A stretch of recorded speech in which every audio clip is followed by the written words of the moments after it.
Indira Gandhi national open യൂണിവേഴ്സിറ്റിയിൽ admission എടുത്തവർക്കുള്ള കുറച്ച് കാര്യങ്ങളാണ് ഒറ്റ നോട്ടത്തിൽ നിങ്ങൾ പറയുന്നത്. കൂടുതൽ വീഡിയോകൾ നമ്മളെ ചാനലിൽ ലോങ് വീഡിയോ ആയിട്ട് നിങ്ങൾ അപ്ലോഡ് ചെയ്തിട്ടുണ്ട്. നിങ്ങൾ പോയി കാണാം. നമ്മൾ ആദ്യം അഡ്മിഷൻ എടുക്കുന്നു, അഡ്മിഷൻ ഫീയും കാര്യങ്ങളൊക്കെ അടക്കുന്നു. അതിനുശേഷം നമ്മൾ ഇമെയിലിലേക്ക് അഡ്മിഷൻ കൺഫർമേഷൻ മെയിൽ ഒരു 10-30 ദിവസത്തിനുള്ളിൽ തന്നെ വരുന്നു. അതിനുശേഷം നമ്മൾ ID കാർഡ് അതിൻ്റെ ഒരാഴ്ചക്കുള്ളിൽ നിങ്ങൾക്ക് ID കാർഡ് നിങ്ങൾക്ക് ഡൗൺലോഡ് ചെയ്തെടുക്കാനുള്ള ഓപ്ഷൻസും കാര്യങ്ങളൊക്കെ ഉണ്ടാവും. igno.samarth.com നിങ്ങൾക്ക് ID കാർഡ് ലഭിക്കുക. അതിൽ നിങ്ങൾ അക്കൗണ്ട് ക്രിയേറ്റ് ചെയ്യുന്നു. പിന്നെ നമുക്ക് കോഴ്സുകളും മെറ്റീരിയലും കാര്യങ്ങളൊക്കെ നമുക്ക് പോസ്റ്റൽ വഴി കൊടുത്ത അഡ്രസ്സിലേക്ക് നമുക്ക് വരുന്നുണ്ടാവും. നമുക്ക് കോഴ്സ് അഡ്മിഷൻ എടുക്കുന്ന സമയത്ത് തന്നെ നമുക്ക് ഓപ്റ്റ് ചെയ്യാനുള്ള ഓപ്ഷൻ ഉണ്ട്. ഒന്നുകിൽ PDF ആയിട്ടോ അല്ലെങ്കിൽ പുസ്തകങ്ങളായിട്ടോ നിങ്ങൾക്ക് ഓപ്ഷൻ ഉണ്ടാവും. ഇനി നിങ്ങൾക്കുള്ളത് പിന്നെ അതുപോലെ തന്നെ അതിന് ശേഷം നിങ്ങൾക്ക് വരുന്നത് അസൈൻമെൻറ്റ് സബ്മിഷനാണ്.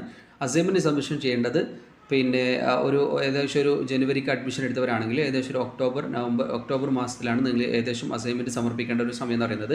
അതിൻ്റെ ക്വസ്റ്റ്യൻസും കാര്യങ്ങളൊക്കെ സൈറ്റിൽ ഉണ്ടാവും ചെയ്യും. പിന്നെ അതുപോലെ തന്നെ എക്സാം വരുന്നത് ഏകദേശം ഡിസംബർ